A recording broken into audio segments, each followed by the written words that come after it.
want me, them a talk about me ambition. So I make no them a talk about me ambition. I just took a DNA test, turns out I'm 100% damn. Hey guys, so I keep having random thoughts, right? Very random. I always have random thoughts and I'm like, oh, it's like interesting for me to sit and discuss these things with myself in my head or even out loud sometimes. And I'd love to have a podcast.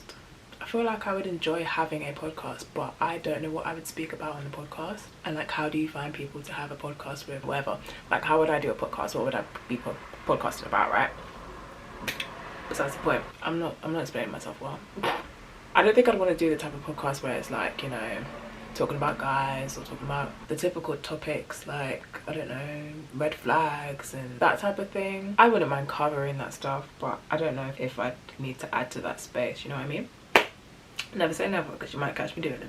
But I just thought, why not record these thoughts? I always have random thoughts in my head, or like discoveries that I make or realizations that I have, and I'm like, oh. But it's not enough for me to have to tell someone about it. Like, I don't need to go to someone and like start this topic. I could if I wanted to make it a conversation, but it's not necessary, so I just don't. I keep a lot of things in my head, or I just like talk to myself about it, which I don't mind. I enjoy doing that. But I just thought, why not film them and maybe even make a compilation of just like all the thoughts, the random thoughts and realizations that come to my head. I've had a few like over the past few, obviously, years of my life. But the past few weeks and days, I keep thinking, oh, maybe I should just record this when I think of it. But I haven't. So I'm going to tell you the ones that I can remember right now. And the one that came to my head just now. Okay, so I'm drinking elderflower as if it's wine. Today's realization, today's thought was, is it possible? Oh my gosh, I had this worded so well in my head and now I can't say it out loud. When you say it out loud, it's like pressure to remember your thoughts. Is it possible to be motivated by the wrong things, right? Even if the outcome of that motivation is good, is it still bad that you're motivated by something a little bit sus? Okay, so the thought came to my head because I was thinking, damn, if I was a guy, it would be such a motivation for me. It'd be such an important point of my life. It would be such a quality and value and mission for me to be a kind person, because I think, hypothetically speaking, if I was born a guy, I would be able to be aware. I would be one of those guys that is able to agree on the fact I'm in the trash, right? I would be able to see that a lot of men ain't shit, right? And a lot of men put women in danger. A lot of bad decisions in this world, generally speaking, like the laws, e.g. abortion rights, a lot of these things have been ruled and decided on by men, right? So I, as a man, would be able to see that men ain't shit. If a woman complains to me and says, oh, men are trash, men are shit, blah blah blah blah, I'd be like, yeah, I understand, because I would understand that I am not part of what she's talking about, right? And so it would just be such a motivation for me to be different from that and be nice and be kind and be good to women. But then it dawned on me, like, okay, so why is that not my motivation as a woman? Obviously it is my motivation to be kind, but it's not like my life's mission, like everything I do is just to be kind, and like my sole purpose, my sole priority in everything is I'm doing this solely to be kind. Like, I have goals that are nothing to do with being kind, like they're just like, I need to make money so I can survive, or maybe somewhere within there it's like, and I can be kind. Like I try to add kindness to that, but it's not, I don't know how to explain it. My life purpose is to do something. It's not to be kind. I just aim to be kind with the things that I do. I don't know if I'm explaining this. I don't know if I'm explaining this well. Maybe I would struggle with a podcast. It's so difficult to explain something as clearly as you have it in your head. What you have in your head isn't just words, it's also feelings, and you can't always articulate feelings or like an energy that you have towards something. So it's hard for me to articulate what I mean in a way that I know people on the other end of this camera will be able to understand it. Anyways, okay, this is stressing me out now. The fact that men being crappy towards women and being trash, being, you know, men ain't shit is such a thing, that would motivate me so hard to just be kind as a man. But then it made me think, okay, why is that not my mission as I am as a woman? Why is it that I would only have that mission to be kind if I knew that I was a man and it wasn't expected for me to be kind, right? So like, does that make it then, does that negate the fact that I have such a good goal to be kind? because I only have that goal because it's around the fact that a lot of other men, of which I am a part of, are not kind, and so that made me stand out.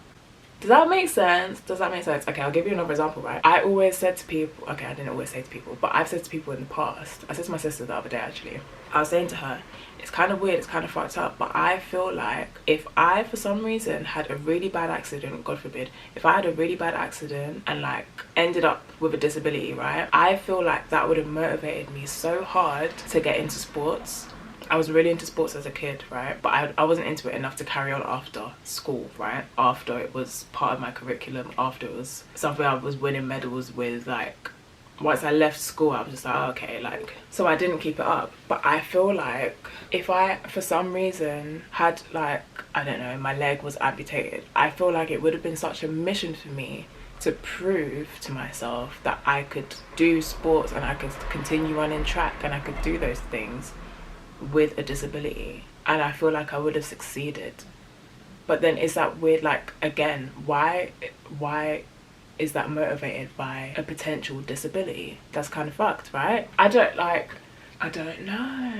But then also, is it, maybe it's not fucked, because it's like, okay, realistically we are motivated by, and our outlook on life changes because of the circumstances and the environment that we're in. So me as a woman right now, going back to the gender thing, going back to being kind, me as a woman, it's not my life mission, or like, it's not something I go out of my way to prove that I'm a kind person, because I don't need to, because it's kind of assumed that because I'm a woman, I'm nurturing and I'm kind, so I don't need to go out of my way to prove that, right? And also it's taken as a weakness to be kind as a woman, so it's almost my motivation to do the opposite and to prove that I can be masculine, to prove that I can be strong, to prove that I can be this and that. So I guess that makes sense. The same way, if I did end up with a disability or something happened to my legs and I had to, like, you know, maybe I had to run with, are they called blades? Apologies if they're not. But if I had to run like differently, it would then become such a motivation and a mission for me, because it would be assumed that I can't run the way I used to. It would be such a mission for me now to prove that I can, and that I can even do better, right? So that makes sense. But it's just that, why, I feel like the negative thing, the negative part of that is like, why are you not motivated when you don't have the disability? Why are you not going out of your way to be super kind and prove that you're kind when it's expected of you already, you know? Like, why not do the greatness without that motivation, without that negative behind it? That was my thought of the day. Yeah. Yeah, I hope that made sense to someone. I don't know.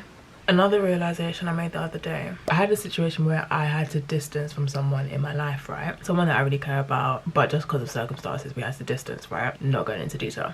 In that moment, I was really sad about it, but the sadness felt different to sadness I'd felt in the past. I say that to say, or by that I mean, I was sitting there and I was talking to myself so I could process my thoughts, and what I realized was, in the past, the distancing from that person, or like the loss of that person in my life, would have literally rocked me. Like, it would have ruined me. I would have been in like depression mode, right? Which has happened before. But I've learned how to deal with situations better. I've learned how to deal with sadness better. I've learned how to deal with anger, like those emotions better. But I've also grown up, so I'm aware that being stuck in that sadness for too long would cause more stress. It would cause more sadness, because there are bills to be paid, there are things to do, there is work to do, there is career goals to reach, there's all of these things that continue going, life keeps going, right? So it was like, I was in this weird realization of like, okay, I'm sad, I'm sitting here, I'm crying, but I'm aware that I'm not as sad as I would have been previously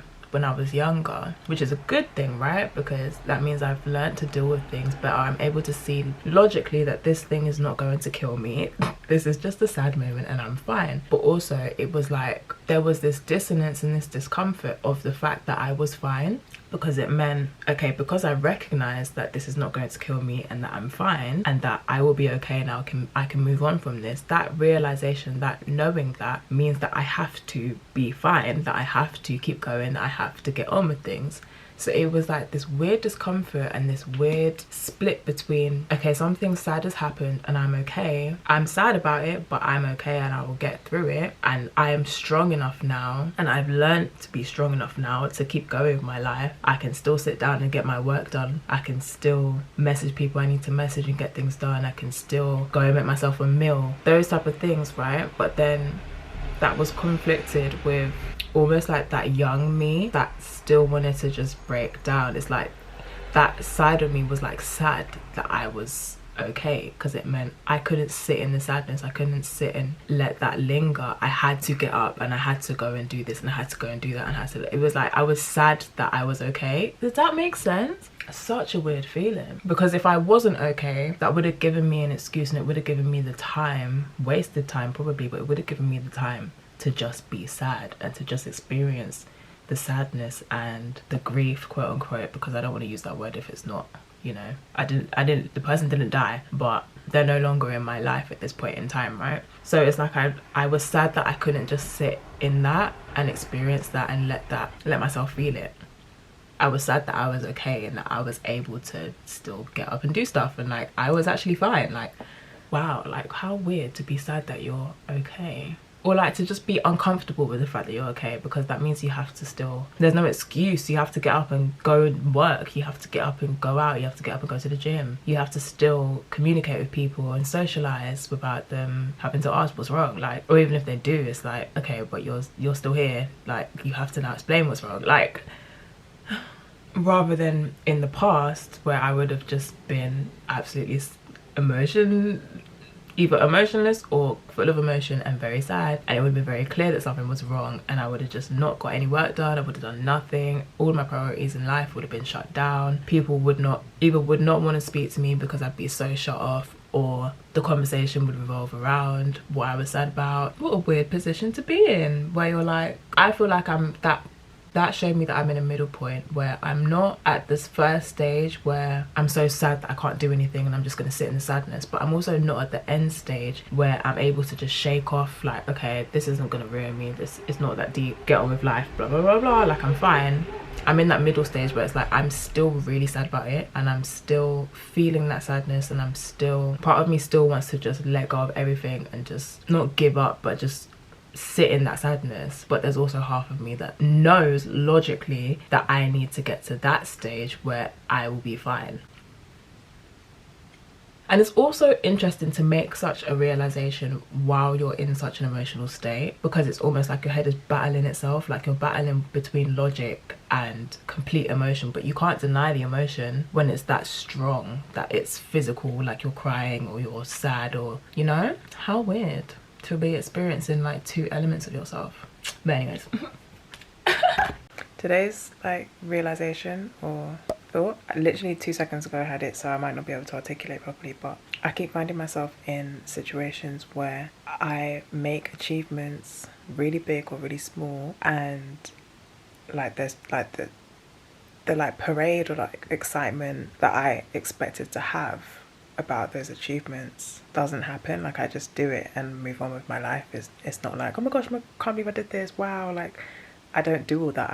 I just get it done and then I move on, and I have to like force myself to recognize that, oh my gosh, you did that thing that you've been wanting to do all these years, or like you finally got this thing for yourself that you wanted since you were a child. But even when I do acknowledge it, it's just like, oh yeah, like I did it. Like it's not a big thing. For example, I was looking around at my room and thinking, oh my gosh, like I did it, I did it. My room is white, I got my sneaker wall.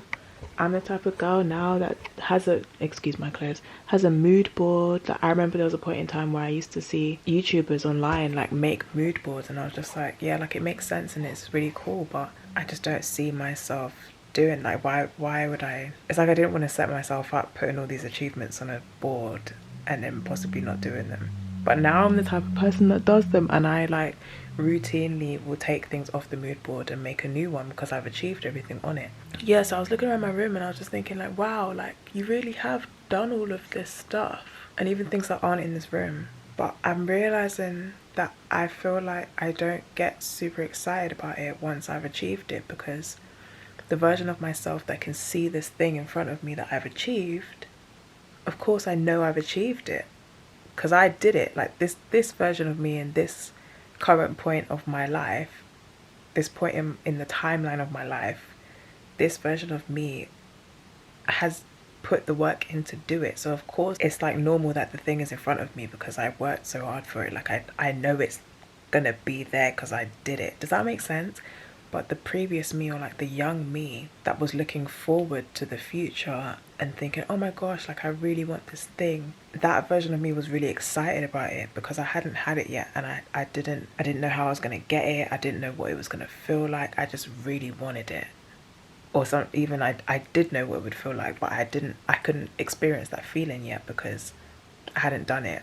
So that version of me would be really excited being in this room right now or seeing the things that I've achieved. That version of me would be like, oh my gosh, wow, like look at that. Like if I put child me in my bedroom right now, she would be walking around like scared to touch things, like oh my gosh, like wow, we have this and we have that, and wow, like she would be really excited. She would be having the parade and the applause and the pride.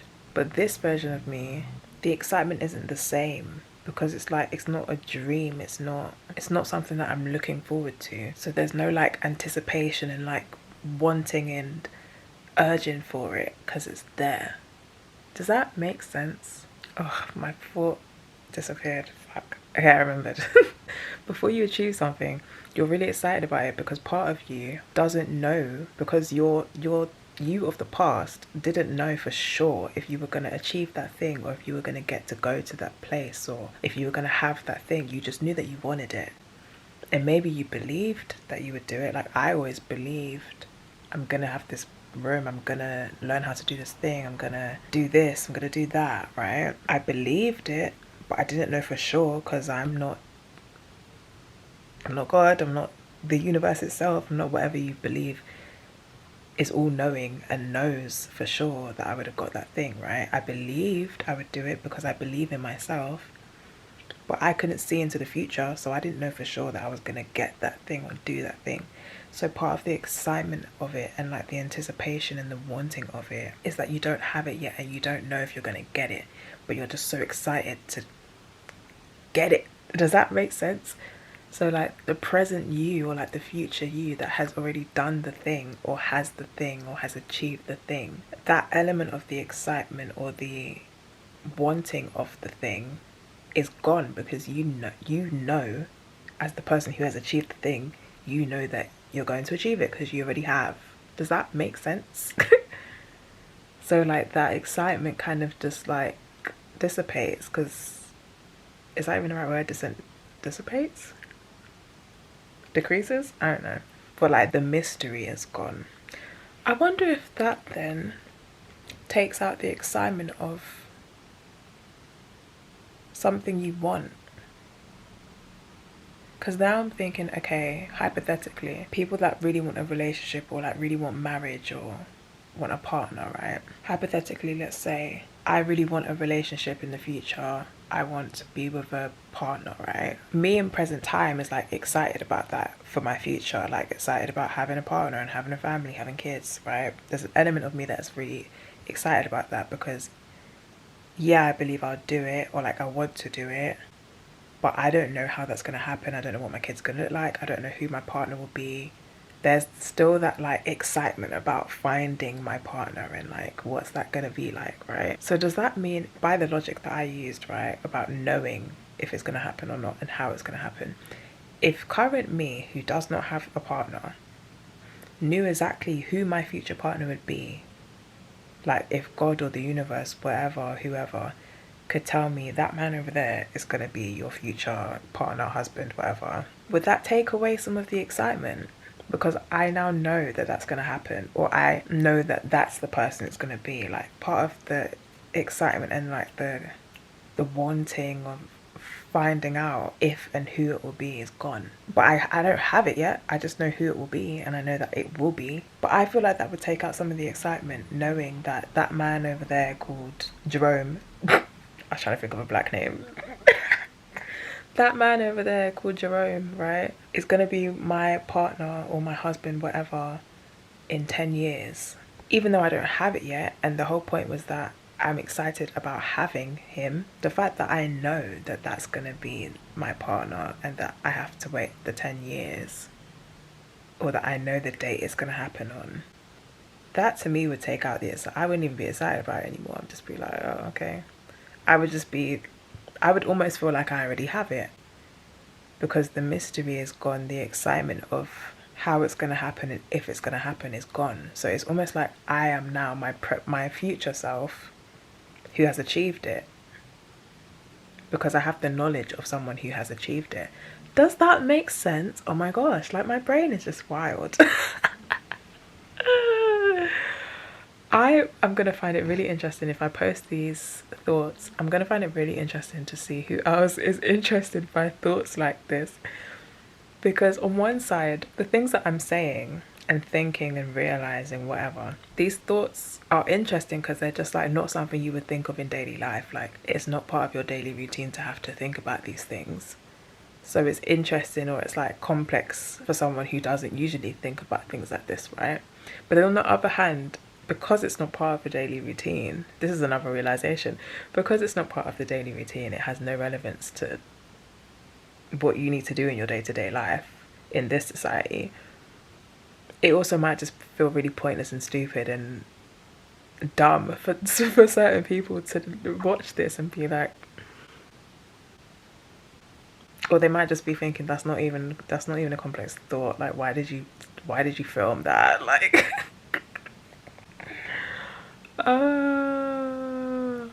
anyway, that's my thought today.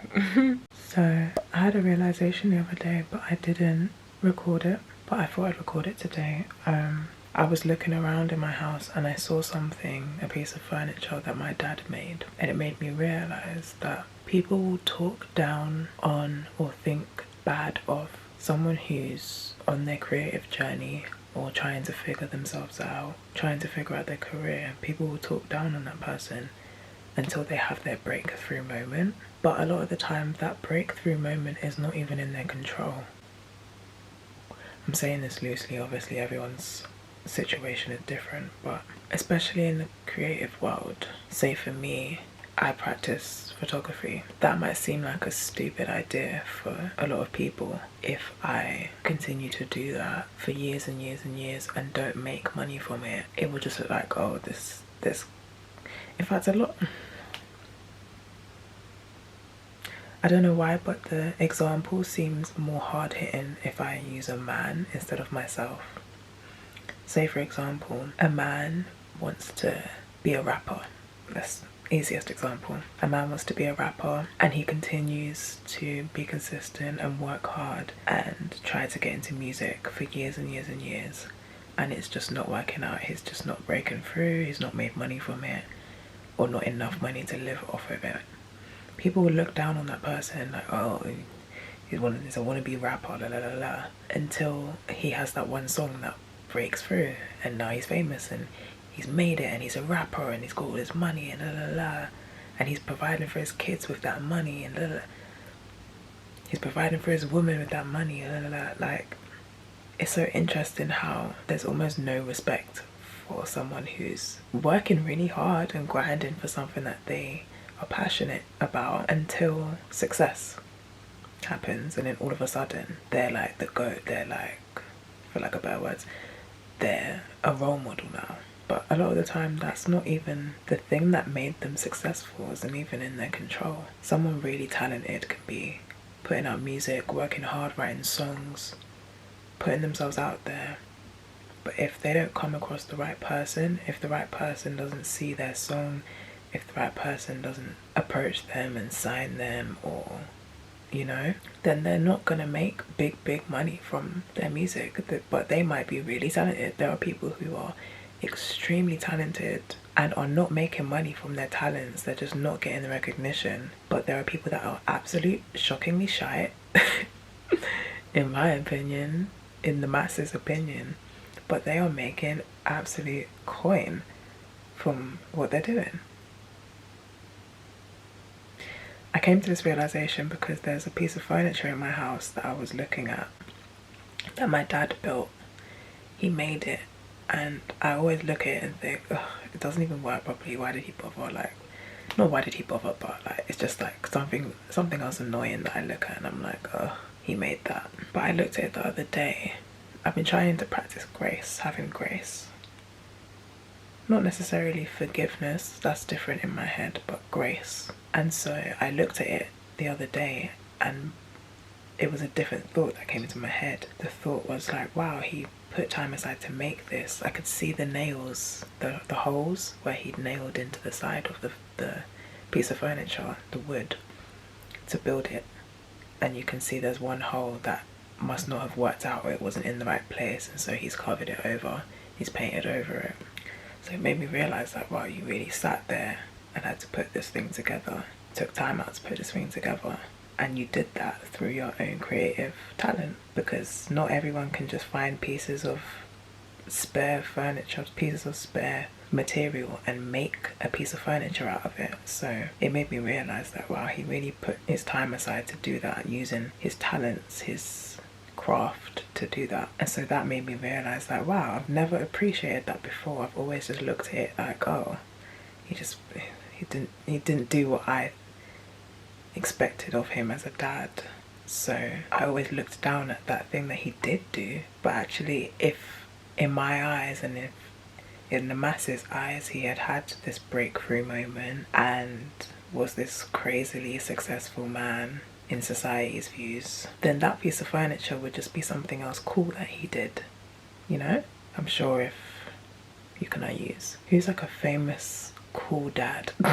I'm assuming Idris Elba has kids, or Michael Jackson. Like, if someone really big and successful was to have made this little janky piece of furniture out of some scraps, I'm sure people would put that shit in a museum. They'd be like, wow, like, he was also a great dad, like, he was also a craftsman, he was also a handyman, like, look at this cool thing, this cool quirky thing that he did.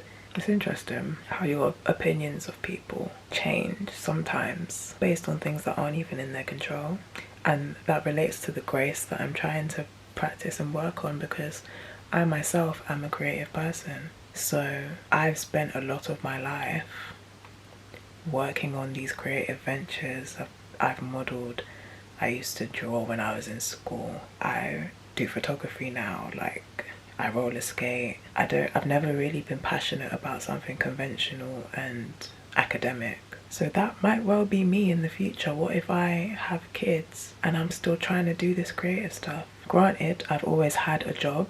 As soon as I could get a job, I got a job, and I've always had a job while I've been working on these creative things. But that takes time away from what you can create. It takes mental strain out of your creative process. So some would say that I'm not even working hard enough on the creative stuff that I'm passionate about. To them, that would be me not working hard enough. That would be me being deadbeat.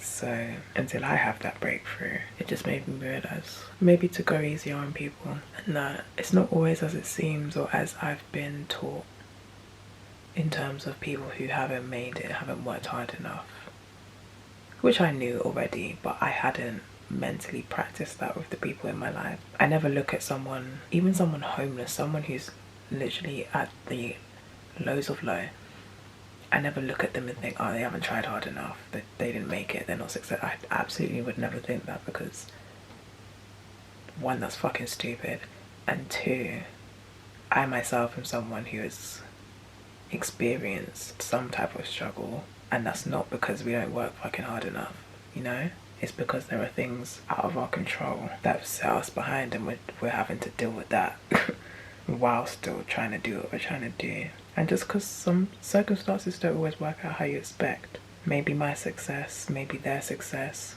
maybe people's success is meant for them later in their life. Everything happens for a reason, everything happens when it's meant to happen.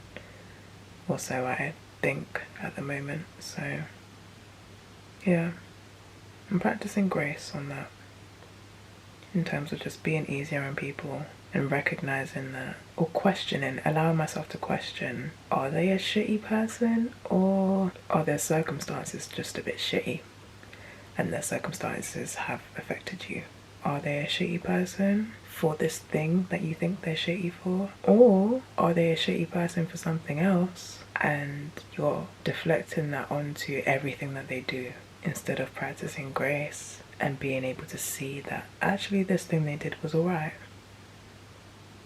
Maybe it's a protection mechanism. But then people do it with celebrities as well. People look down on people until they've made it and they have no personal connection to that person. So why do they do it? It's such a strange thing. But that's my realization today, for the past few days.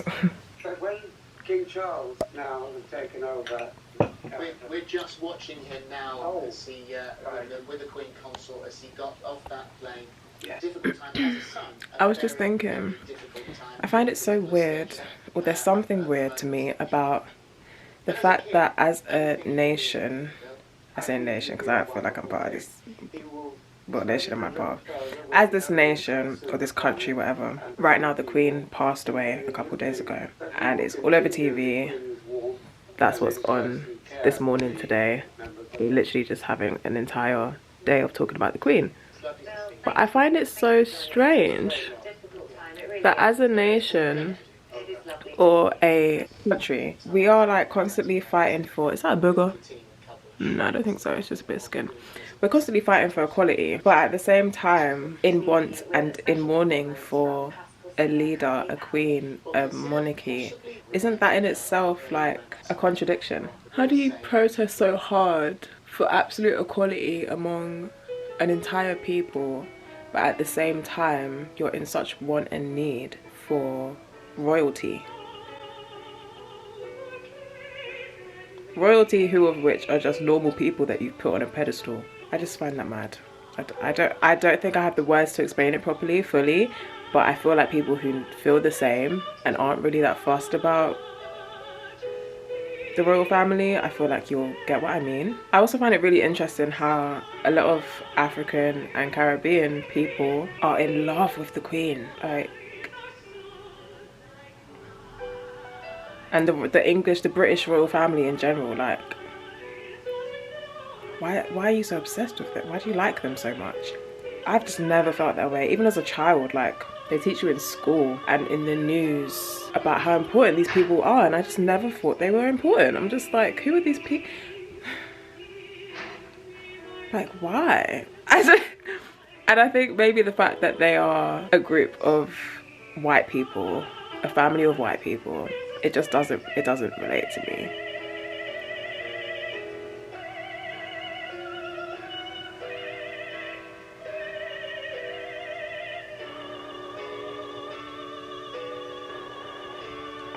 I feel like I really want to have kids, but I barely even like the world as it is. Like, there's elements that are nice, of course, but as a whole, society that we live in, at least the society that I know in this country, I can't even comprehend anywhere that's not like this because this is all I know, but life that I live is very much built around struggle and just fighting to survive constantly.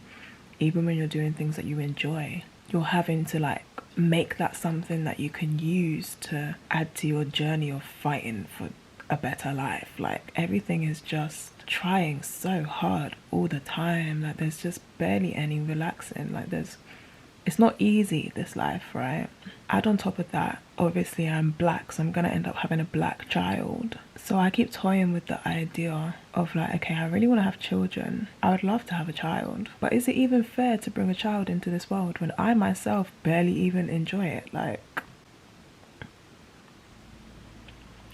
branching off from that, is having a child always a selfish decision? Because the child doesn't have any say in being here. They don't have any say in what they're born into. As far as I can think of right now, having a child is usually just based on the fact that the parent wants to have this child, right? Obviously putting aside like rape and abuse and other circumstances where people have a child and they didn't choose to. Just speaking on the most like ideal standard circumstances, people that choose to have a child, is that always a selfish decision? Or rather, maybe not selfish, but it's a decision that doesn't consider the child because you can't ask them if they want to be here. So maybe it's always going to be that. It will always just be, I want a child, so I am going to have a child. You just have to make sure that you give them the best life possible so they're not mad that they're here.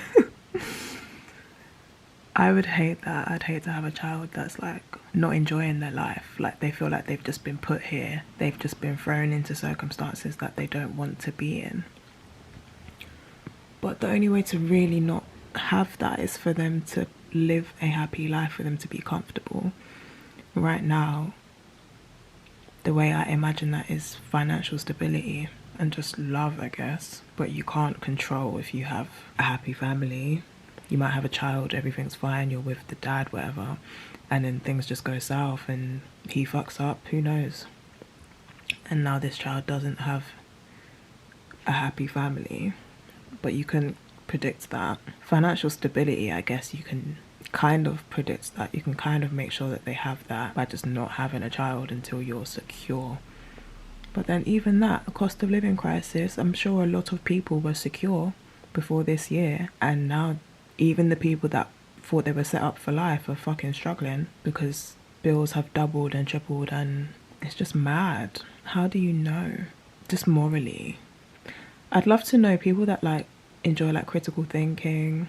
If you watched my Bobo and Flex video when I was playing with the reflex cards, people that think like that and enjoy like critical thinking like that, what do you think about having children? I'd love to hear your thoughts. Outside of like your personal, oh I want a child, or oh I don't want a child. When you think of it just like philosophically, morally, whatever, is having a child kind of fucked?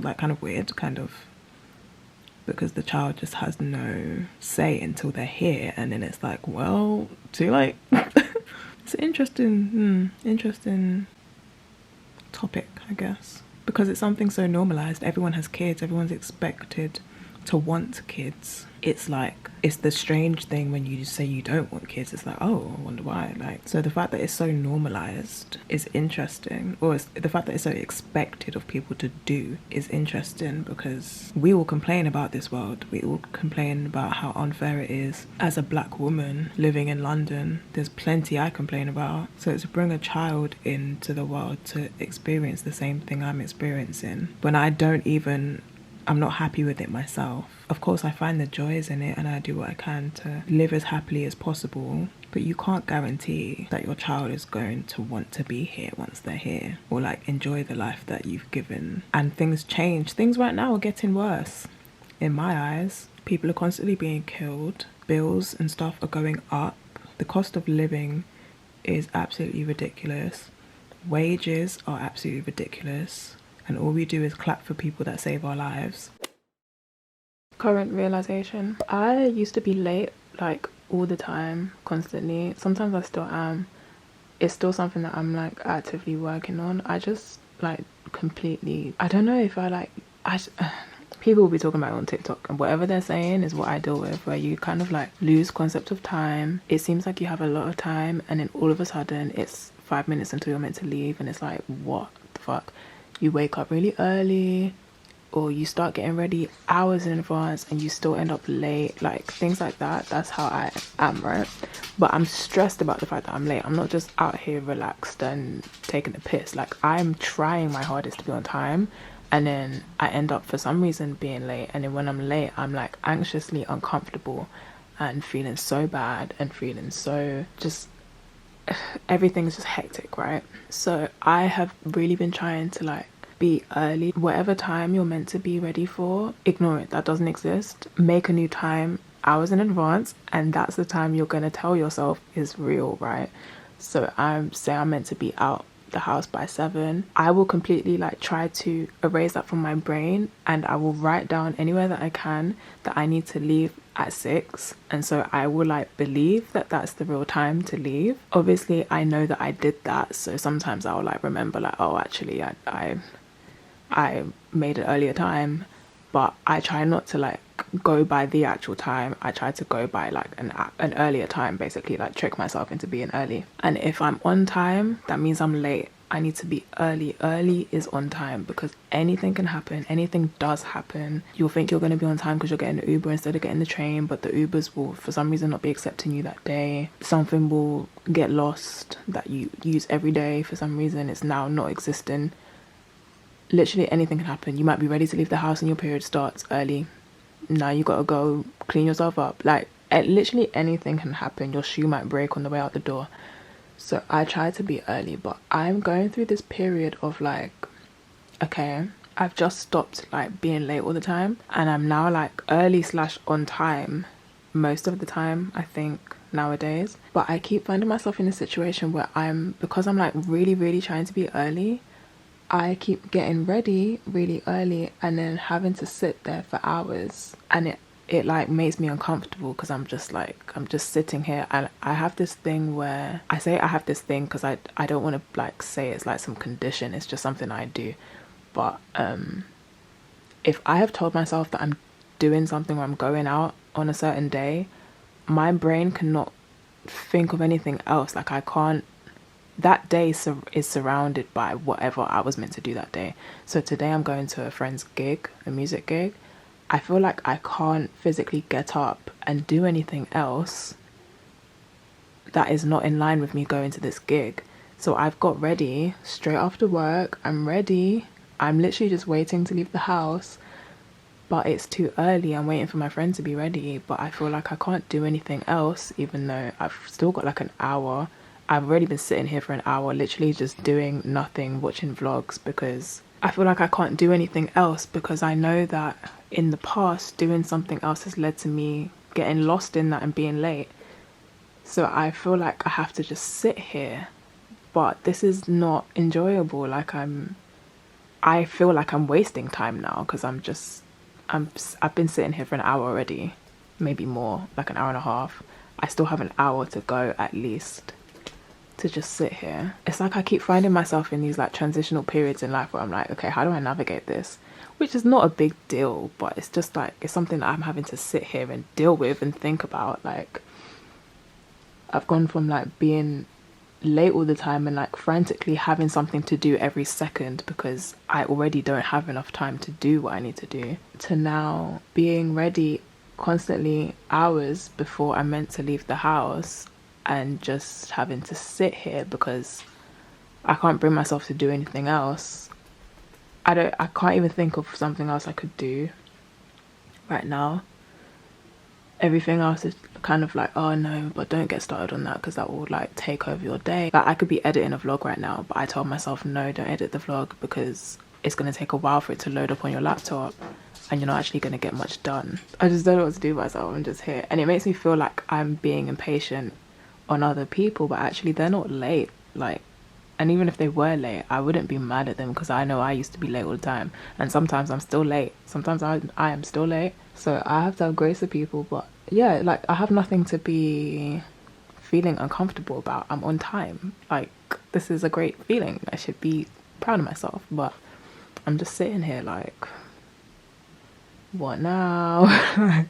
And sometimes I find myself in a situation where I feel like I don't even want to go out anymore because my mood has died. Like, I got ready early and now I've just been sitting here. I've not been doing anything that feels like a music gig, so I don't now feel like going to a music gig, if that makes sense. I keep doing that to myself. Like, I'm meant to go out with my friends or I'm meant to go skating, but I'm just sitting here waiting for time to leave. And now I don't even feel like going because it's just like, I've just been sitting here. Like, now I just want to lay down. Like, how do people that are early all the time, how do you deal with this? What do you do? But I also feel like this is the only way that I can be early, because I think that's a reason why I used to be late all the time anyway. I would know that I'm usually late, so I'd get up early, start getting ready really early. And then because I'm early, I'd start doing something else and that would make me late. Okay, so I was thinking about how every person that I've been with in the past has had positives about them, but the things that I like about each one of them, or liked about each one of them, are different. So it's like, if I was to explain to one guy that, oh, the person I was with before you, or the person I dated, the person I liked before you, used to do this or had this characteristic and you don't, it almost sounds like a dig. Like, it sounds like, oh, I liked this thing about the person and you don't have that, so why am I with you? Kind of, that's how it sounds, right? But I realized the difference is, or what makes that not a dig, is the fact that I didn't need that positive thing that that person had. For example, let's say I'm talking to a guy I'm dating and I'm like, oh yeah, well, my ex, or something I really liked about my ex, or a positive thing about my ex is that he really liked cuddles and that was really nice. And if the person I'm with currently does not like cuddles, they're not a cuddly person, they don't like physical touch, they might feel like, oh raw, so like, are you missing that from me type of thing. But no, because if I personally don't require cuddles to feel loved, if my love language is not touch, if that's not something that I require, then it's also not something that I'm missing from you. It's just a positive or a nice thing that that person had. So it doesn't take away from the next person that doesn't do that. Does that make sense? Say you're dating someone who doesn't have tattoos, but if you were to describe your ideal type, they have tattoos, right? That's just something cool that you like. That doesn't mean you like the person that you're with who doesn't have tattoos any less, because that's not something you require in order to be attracted to them. So it doesn't take away from the person. That's why it's not a dig. That's why it's not a negative that they don't have that. Yeah. But say if it's something that you do require, for example, if I in a relationship require someone who's very emotionally available and talks about their feelings really often, or yeah, like likes to talk about emotions, and the person I'm with is like notoriously not like that, they're very logical, they don't like chatting about emotions, then that's where it would become a negative thing, that you don't have that, but maybe someone I was with previously had that. And then it's like, okay, so I'm missing this from you. This is something that I require that you're not providing, but I have had in the past. So then you might feel a type of way because, you know, I require something that someone else is able to give me. Yeah, just came to mind. So all in all, if you're with someone and you know that you're not like their exes, you're not like anyone that they've been with in the past, or there's something that they really liked about the person they were with in the past and you don't have that, or you don't do that, if they tell you that they like you, take that and don't think, oh yeah, but how could you like me if you like so and so and we're not the same? Because if you're providing them with what they actually need and require and want from you, then it doesn't matter about the extra stuff that they've experienced before that you don't do, or you don't want, or you don't have, because you're probably giving them something else that that person didn't have or didn't do that you do and you have. Anyways, bye. I have this weird fear sometimes that one day the conversation that women are having around periods and the fact that it's hard and unfair that we have to go through daily life with the same expectations when we're on our periods and when we're dealing with things like that, I have a fear that that will be used against us one day. I was watching a vlog of Lisa Onoa, and she was saying that she was taking her driving lesson and she didn't do very well. She usually does fine, but she didn't do very well this driving lesson. But her instructor understood because she was on her period and she was in a lot of pain. And she's like, couldn't concentrate, like she couldn't concentrate on the road as well as usual. And it just made me think, like, oh gosh, girl, don't say that on the internet. Because what if they start to use that against us? Like, what if us trying to get people to understand that, yo, it's difficult going through daily life, going to work, going to school, doing all these things while you're literally bleeding out, while you're bleeding and in pain and going through cramps and cravings and hormonal changes and emotional ups and downs. Like, it's difficult, but what if one day they're like, oh, like women can't drive as safely when they're on their periods because they're in pain and they can't concentrate, so women aren't allowed to drive when they're on their periods. Like, what if the way life is going, like, abortion rights and things like that. It just wouldn't surprise me if one day they just flip that on us and they're like, yo, you guys can't function as well when you're on your period. It's dangerous. It's not safe when people are in pain, when people can't concentrate fully, to let them out to do these things, to work machines at work, to drive, to do this, to do that. Like, it just would not surprise me if that gets used against us one day. Such a random thought, such a random fear, but although it sounds irrational, I don't think it is, because look at life. Look at life. Periods are like just one of the things that haven't been flipped on us in that way yet, or like taken from us because it's involuntary. Like, our own right to our own pregnancies has been fucked up already, but there's nothing that we do to have a period. It just happens. It's something that we go through, for lack of better words. So it hasn't been flipped on us yet, but it wouldn't surprise me. Can you imagine if like women aren't allowed to go to work on their periods, and so they get like a period pay? Can you imagine? I don't know why my brain is. But is that crazy? Am I sounding crazy? I don't know. Sometimes I have thoughts like this and I'm like, is this mad? But if someone made this into a film, and my mum always said to me actually, that if it's in a film, it's gone through someone's head. Someone has thought to create this film. So it's probably happened somewhere, sometime, in some way. I don't know, but I hope not.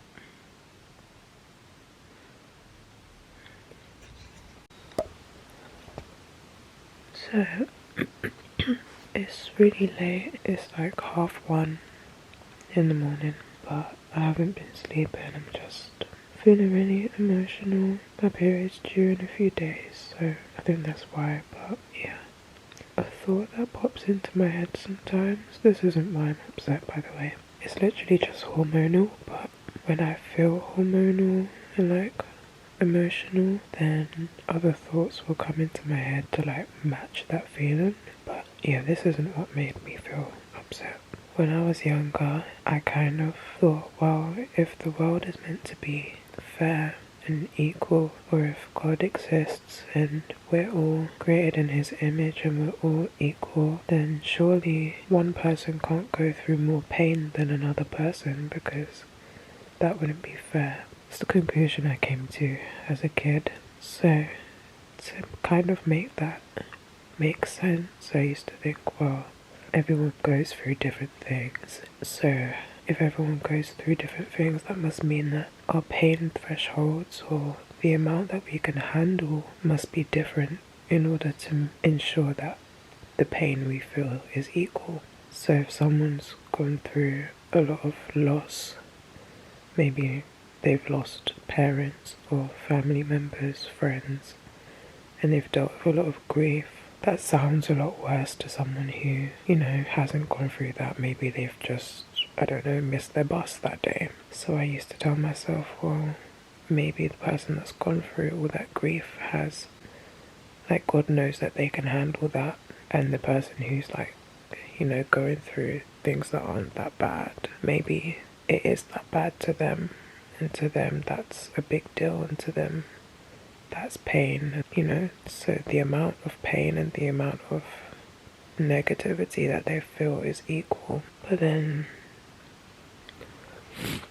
that would mean that, because I've never lost anyone, I've never felt the grief of death, or losing anyone, or even knowing anyone that's died. That would mean that I'm someone who can't handle very much. Or at least that's what God thinks, maybe. I've not gone through anything that's like traumatizing, or I don't know. I haven't experienced death, put it that way. Like terrible things that people have gone through, like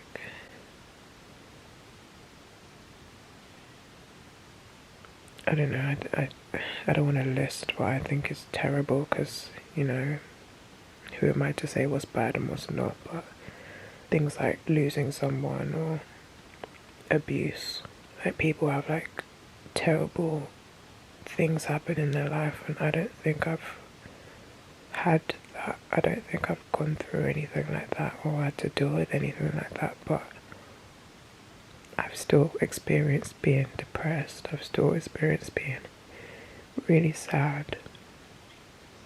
So that must mean I'm someone that can't handle very much, which makes me feel weak. By that logic, it means if the world is fair and everyone goes through the same amount of pain, it means these little inconveniences in my life are what make me feel the same pain of someone who's lost a family member. Like, that's insane. And then it's like worrying, because surely at some point in my life I'm gonna have to experience that. Someone's gonna end up, God forbid, but someone's probably gonna end up passing away within my lifetime, even if it's just old age. Like, anyone older than me, anyone that I've met, like, the chances are I'm probably gonna experience some kind of death or grief or like terrible thing. So if I'm someone who can't handle very much, then how am I going to deal with that? That's what comes to my head. Yeah, it's weird because that's a thought that's like popped into my head for years of my life. It's just something that will randomly come to my head. It doesn't make me upset. It's just that I already feel heavy right now, so I guess my body is just using that to get the emotions out. But today is the first day that thought has come to my head, and it was followed by a different theory. That theory being, what if, people say life is a test. People say, you go through things because that's God giving you a challenge so that you can grow, so that you can learn how to get through it, and then take those skills and those things that you learned through life with you. So what if somehow I just don't need that challenge? It's a conversation that I've had with family before, in the least morbid way possible. We had a discussion of, like, if my mum was to pass, God forbid, how would we deal with it? Like, how would me and my sisters deal with it? And we all kind of thought we'd deal with it differently. I won't go into detail, but yeah, I feel like, weirdly enough, even though I've never experienced it, so I can never know. And I feel like that's probably one of those situations where you don't know how you're going to act until it happens. But I deal with, like, panicked situations surprisingly well.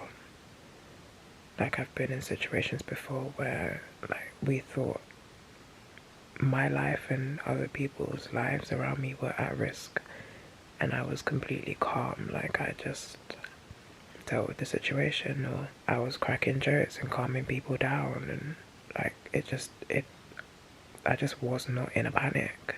I've even had I was in year 6, so I was between 9 and 10 years old. I had like a near-death experience where I nearly drowned to death on a school trip, but my mum was mad at me because I gave up. Like, I was just content with dying. Like, I was just like, okay, this must be my time. And I sat down at the bottom of the pool and closed my eyes and just waited.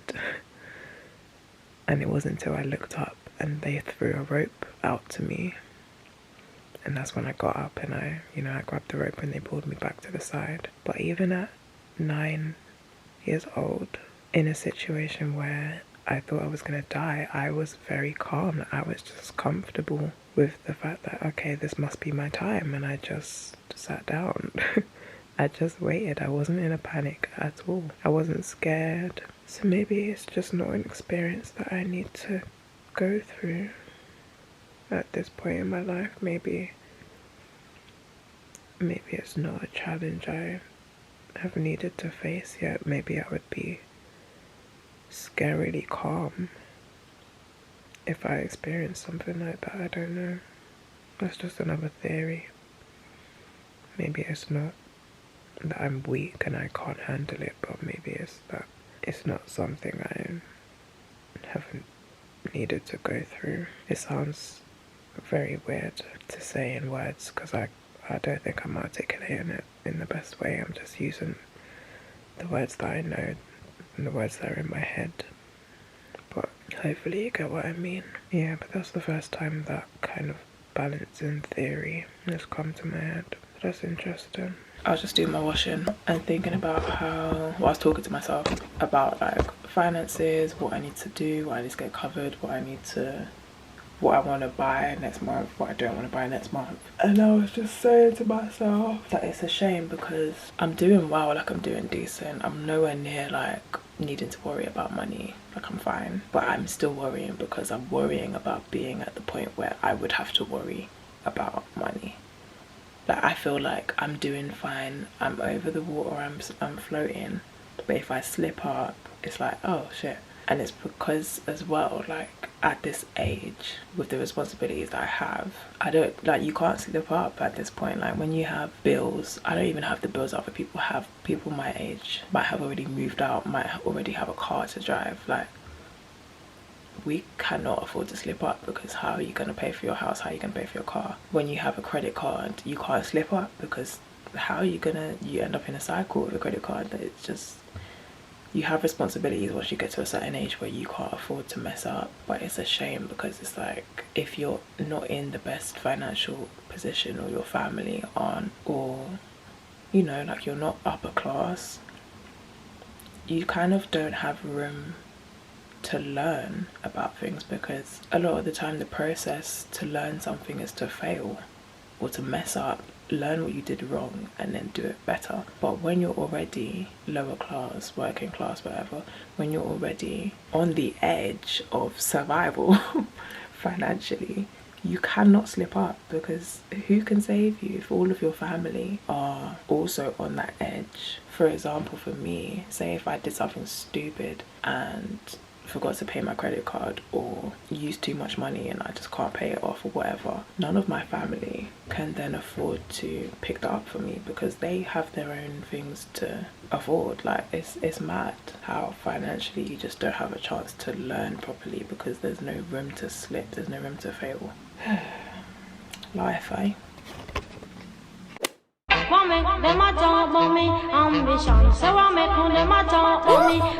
I just took a DNA test, turns out I'm 100% damn.